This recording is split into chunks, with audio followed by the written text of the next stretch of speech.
गरीब भोला गांव की बंजर जमीन छोड़ परिवार सहित रोजी रोटी की तलाश में शहर की ओर कुछ करता है। पत्नी शीला और 3 मासूम बच्चे के साथ वो मुंबई जैसे बड़े शहर में चला आता है, जहां उसे अपने सपनों का साकार करना है। सदियों से चली आ रही जमींदार की गुलामी की जंजीरों से वो खुद को और अपने परिवार को आज़ाद कर लेना चाहता है। मुंबई जैसे महानगर के बारे में उसने बहुत कुछ सुन रखा है, अच्छा भी और बुरा भी, लेकिन उसे अपने भगवान और भाग्य पर बहुत भरोसा है, जिसके सहारे वो गांव छोड़ शहर चला आया है। यहाँ उसकी एक बहुत पुरानी जान पहचान है, जिसके कारण उसे एक जगह मजबूरी का काम मिल गया है। वो बहुत खुश है, परंतु इतने बड़े शहर में अकेले कमाने वाले का गुजारा बहुत मुश्किल से हो पाता है। इसलिए उसके मित्र की सलाह पर ही शीला को भी ठेकेदार मजदूरी का काम दे देता है। बच्चे के स्कूल में भी अभी वक्त लगेगा, इसीलिए पास की कूलर बनाने वाली फैक्ट्री में उन तीनों को उनकी उम्र के हिसाब से काम पर रख दिया गया। लगभग 1 महीने बीतने को आया। भोला और उसका परिवार ठेकेदार के साथ काम करके खुश था। फिर एक दिन भोला को बुखार ने घेर लिया। उसका पूरा बदन कांप रहा था। वो काम करने का स्थिति में नहीं था। बहुत विनती की दावत करने पर ही ठेकेदार ने 1 दिन की छुट्टी दी, लेकिन 1 दिन से भला क्या होने वाला था। अगले दिन भोला ने उठने की लाख कोशिश की, मगर सब प्रयास विफल रहे। शीला ने ठेकेदार से बहुत विनती की, तब जाकर वो माना, और वो भी इस शर्त पर कि अपना काम खत्म करने के बाद वो भोला के हिस्से का काम भी करेगी और उसके लिए उसे कोई अलग से पगार भी नहीं मिलेगी। मजबूर शीला को हामी भरना पड़ी। इसी तरह 1 सप्ताह बीत गया। भोला की सेहत अब पहले से थोड़ी बेहतर हो गई, परंतु काम करने की हिम्मत उसमें ना थी। उधर ठेकेदार शीला से दिन रात काम करवाता। एक दिन शीला की सहनशीलता ने जवाब दिया। उसने ठेकेदार से अपना हिसाब करने के लिए कहा और उसे ये भी कहा कि वो अब बिना पगार का कोई काम नहीं करेगी, बल्कि उसके पास काम ही नहीं करेगी। शहर में काम की कोई कमी नहीं है। ठेकेदार ने कहा, ठीक है, शाम को तुम्हारे झोपड़े पे आकर तुम्हारा और तुम्हारे पति का हिसाब कर दूंगा। शीला अपना काम खत्म कर घर की ओर चले गई। ठेकेदार कुर्सी पर बैठा जाती हुई शीला के यौवन और बल खाती कमर को निहार रहा था। अंधेरे होते ही वो भोला के झोपड़े के अंदर जा पहुंचा। उसने भोला से बहुत ही प्रेम पूर्वक उसका हाल चाल पूछा और शीला के गुस्से को भी शांत किया। दिन में उसे ए या चिल्लाकर शीला संबोधित करने वाला इस वक्त बड़े ही प्यार से उसे भाभी कहकर संबोधित कर रहा था। शीला भी उसके इस व्यवहार से बहुत ही हैरान थी। जाने से पहले ठेकेदार काम पर आने के बारे में भोला से कहता है, तो भोला ना चाहते हुए भी अगले दिन आने का वादा करता है।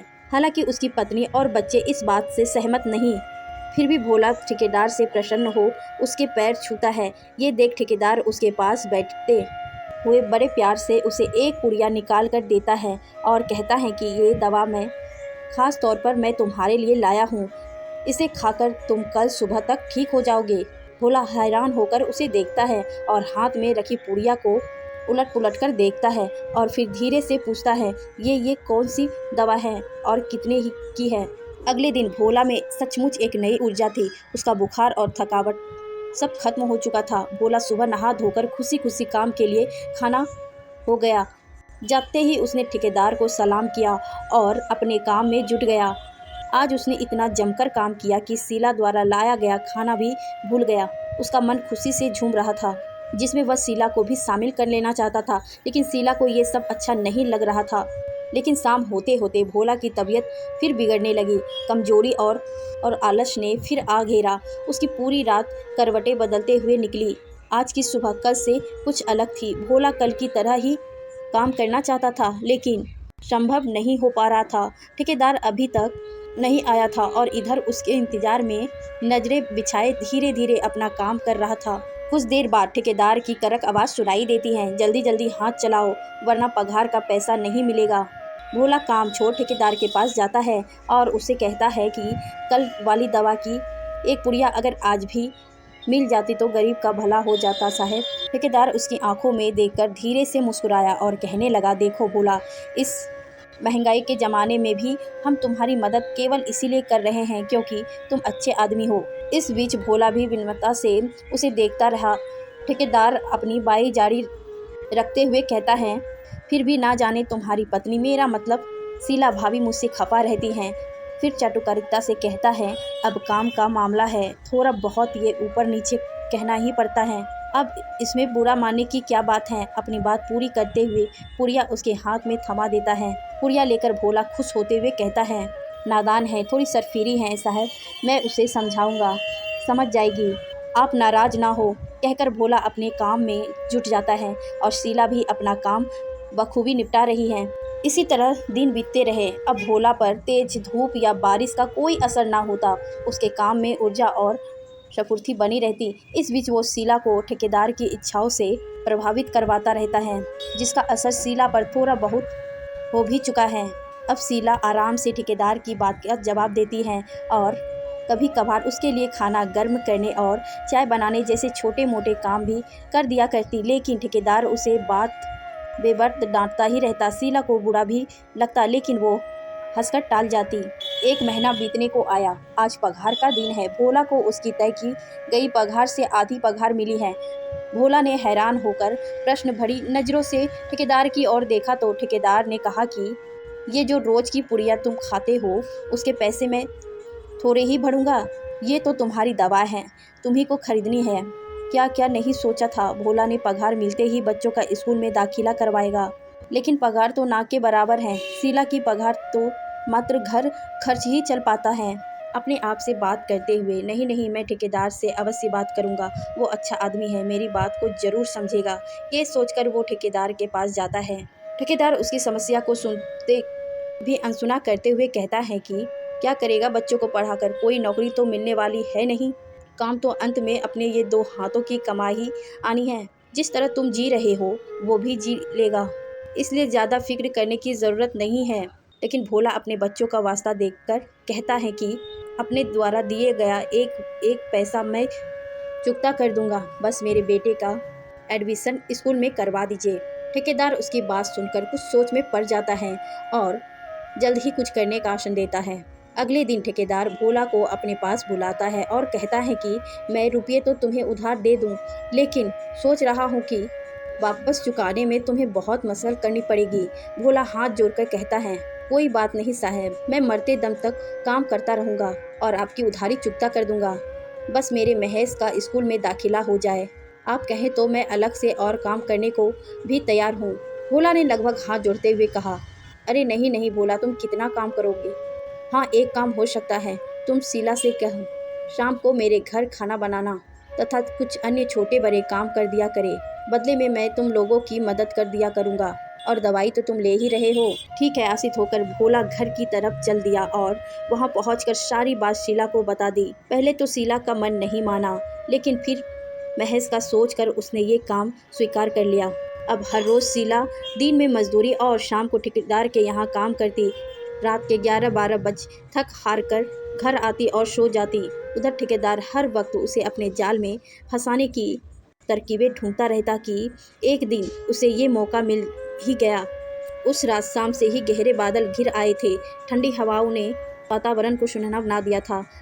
बादलों के बरसने का अनुमान था। मौसम को देखते हुए शीला ठेकेदार के घर का काम जल्दी से निपटा कर जल्दी से वापस चले जाना चाहती थी कि दरवाजे पर दस्तक हुई। दरवाजा खोलते ही सामने ठेकेदार खड़ा था। वो भी नशे में मस्त, उसकी आंखों में लाल डोरे चमक रहे थे। शीला उसे वहीं दरवाजे पर छोड़ किचन की तरफ बढ़ गई। ठेकेदार अंदर आ गया और सोफे पर बैठ गया। बाहर बारिश का शोर होने लगा था। शीला काम छोड़ खिड़की के पास बाहर आकर जायजा लेने लगी। बाहर चमकती हुई भयावह बिजली के साथ शहर की बिजली भी गुल हो गई। वो किचन में रोशनी करने के लिए मोमबत्ती ढूंढने लगी कि अचानक अपने पास उसने ठेकेदार को महसूस किया। वो घबराकर 2 कदम पीछे हट गई। ठेकेदार ने उसे अपने बाहों के घेरे में कस लिया। शीला ने लगभग विनती वाले अंदाज में कहा, जाने दीजिए साहब, हम गरीब लोग अपनी इज्जत नहीं बेचते। मैं कौन सा तुम्हें तुम्हारी इज्जत का पैसे दे रहा हूँ। शीला रोने लगी। अरे रे, आप रोने लगी। अरे भाई, औरतें का रोना हमें अच्छा नहीं लगता। लो, हमने तुम्हें छोड़ दिया। चलिए अब 2 कप चाय बनाइए, एक हमारे लिए और एक अपने लिए। उसके छोड़ देने से शीला ने राहत की सांस ली और उसके लिए चाय बनाने लगी। चाय 2 कप बनाना, ये मत कहना कि आप नहीं पीती। इतनी मूसलाधार बारिश में कौन ऐसा शख्स होगा जिसे चाय अच्छी ना लगे। हाँ, अगर ऐसे में कोई चेस हमदम मिल जाए तो बात ही कुछ और होगी। इतना कहकर वो डाइनिंग रूम में बैठकर चाय का इंतजार करने लगा। कुछ देर बाद शीला चाय बनाकर ले आई। अरे इसके हाथ कंटेनर में बिस्किट भी ले आती तो अच्छा होता। शीला चाय वहीं रखकर किचन से बिस्किट लाती है। ठेकेदार चाय टेबल पर रखकर वहीं पास में वो कप उठा लेती है जो पहले से ही टेबल के एक कोने पर उसके लिए रख दिया गया था। चाय की चुस्कियां लेते हुए सिर्फ इतना याद था कि बाहर मूसलाधार बारिश हो रही है और खिड़की से अंदर आते हवा के ठंडे झोंके उसे आनंद कर रहे थे। फिर उसके बाद क्या हुआ उसे कुछ भी याद नहीं। सुबह जब उसकी आंखें खुली तो दिन का उजाला उसी खिड़की से अंदर आ रहा था और वो अपने अस्त व्यस्त कपड़ों के साथ वहीं फर्श पर थी। उसके द्वारा पी गई चाय अपना कमाल दिखा चुकी थी। दूसरा कप टेबल पर वैसे ही भरा पड़ा हुआ था। उसने उठाना चाहा लेकिन अंग दुख रहा था। बड़ी मुश्किल से उठ के उसने खुद को संभाला, कपड़े ठीक किए और कमरे से बाहर निकलकर बेतहाशा अपने झोपड़े की तरफ भाग खड़ी हुई। झोपड़े में अभी सब सो रहे थे। वो सीधा पीछे लगे नल की तरफ गई और उसके नीचे बैठकर बेतहाशा रोई। कुछ देर रोने के बाद वो झोपड़े में आई, कपड़े बदले और बच्चे के लिए भोजन की व्यवस्था करने लगी। भोला भी नींद से जाकर काम पर जाने के लिए तैयार करने लगे। भोला तैयार हो गया लेकिन शीला जो की तो बैठी रही। भोला के पूछने पर उसने काम पर जाने से ये कहकर इनकार कर दिया कि उसकी तबीयत ठीक नहीं है।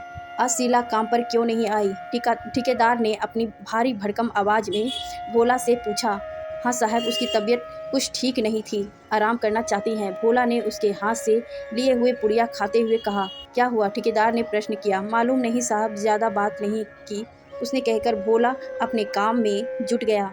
शीला का पूरा दिन लेटे लेटे बीत गया। शाम के समय उनका ही एक साथी मजदूर उसके एक झोपड़े में आया और ये बात बता गया कि ठेकेदार ने तुम्हारे बेटे का एडमिशन करवा दिया है, स्कूल की वर्दी और पुस्तकों सहित अन्य सामान भी उपलब्ध करवा दिया है। ये कहकर वो व्यक्ति चला गया। शाम के समय जब भोला घर पर आया तो उसने भी यही सब बात दोहराई। वो बेहद खुश लग रहा था। उसने बताया कि ठेकेदार ने बताया कि इन सब पर 25,000 रुपया खर्च आया है, जिसे हम दोनों दिन रात मेहनत करके चुकता कर देंगे। कुछ सोचते हुए बस एक बार हमारा बेटा पढ़ लिख जाए, फिर जीवन आराम से कट जाएगा। शीला ने कोई प्रतिक्रिया जाहिर ना की। उसका मन बेहद उदास था। वो भोला के कंधे से लगकर जी भर कर रो लेना चाहती थी, परंतु वो ऐसा ना कर सकी। अगले दिन शीला फिर से काम पर नहीं गई। वो ठेकेदार के पास काम करना नहीं चाहती थी। जब ये बात उसने भोला से कहती तो वो कुछ चकपका गया और उसने यही बात ठेकेदार से जाकर कह दी। ना जाने उसे क्या हो गया है साहब, वो कभी ऐसे ना थी। दिन या रात बिना रुके बिना थके काम करने वाली है वो। तबीयत ठीक नहीं होगी, कुछ दवाई वगैरह खाई क्या? ठेकेदार ने संवेदना जताई। नहीं साहब, अभी तो नहीं। भोला ने निराशा से सर हिला दिया। तो ऐसा कर, भोला से तू दवाई की एक और पुड़िया ले जाना और शीला को भी दे देना। ठेकेदार ने उसे गौर से देखते हुए कहा। ठीक है साहब, परंतु उसे दवाई खिलाना आसान नहीं था। अरे भोला, तू तो सचमुच का ही भोला है। ऐसे खाने को मत देना, उसकी चाय या खाने में घोल देना, मतलब तो उसके ठीक होने से ही है ना? बात भोला की समझ में आ गई थी। भोला ने घर जाकर वैसा ही किया। थोड़ी देर तक उसे शीला में असर दिखाई देने लगा। फिर अगले दिन से उसे दिनचर्या हो गई। दोनों काम पर जाने लगे। अब शीला भी भोला की ही तरह ठेकेदार के बस में आ चुकी थी। सब समझते हुए भी वो अनजान थी। मन से वो ठेकेदार के साथ काम नहीं करना चाहती थी। उन्हें ठेकेदार दवाई के पैसे काटकर, ऊपर से महेश की एडमिशन के पैसे काटकर ना के बराबर पगार मिलती थी। शारीरिक शोषण अलग से झेलना पड़ता था। शीला कठोर ठेकेदार जब जी चाहे अपने घर बुला लेता। ज़रूरत पड़ने पर उनके मासूम बच्चों से भी उनकी क्षमता अनुसार काम लिया जाता। भोला और उसका परिवार ठेकेदार का गुलाम बन गए। ठेकेदार ने ड्रग्स के जरिए उन सबको अपने काबू में कर लिया था। एक वो ही नहीं, ऐसे बहुत से लोग ठेकेदार के नीचे काम कर रहे थे जिन्हें वो ना के बराबर पगार देता था। तो बस एक पुड़िया जो एक अच्छे भले इंसान को उसका गुलाम बना देती है। एक शाम भोला अपने झोपड़े में बैठा सोच रहा था कि गांव से जमींदार की गुलामी छोड़कर शहर आया था एक स्वतंत्र और अच्छा जीवन जीने के लिए। लेकिन मुझे क्या पता था कि गुलामी के रूप भी अलग अलग हैं। आज वो बिन पैसे भी ठेकेदार की नौकरी करने को भी तैयार है। आज विजयदशमी के दिन भी वो अपने बच्चों के नए कपड़े और खिलौनों लेकर नहीं दे पाया। बाहर पटाखे की फूटने की आवाज़ आ रही है। उसका छोटा बेटा भागता हुआ अंदर आता है और कहता है, माँ बाबा चलो ना, बाहर देखो रावण जल रहा है, रावण मर रहा है। भोला एक लंबी सांस खींचकर कहता है, नहीं बेटा, रावण तो आज भी जिंदा है और तब तक रहेगा जब तक इस दुनिया में गरीबी, बेरोजगारी और मजदूरी रहेगी। आदमी आदमी का गुलाम रहेगा, छल कपट रहेगा, तब तक रावण भी रहेगा। कहकर भोला अपनी आंख में आए आंसू को पोंछता है।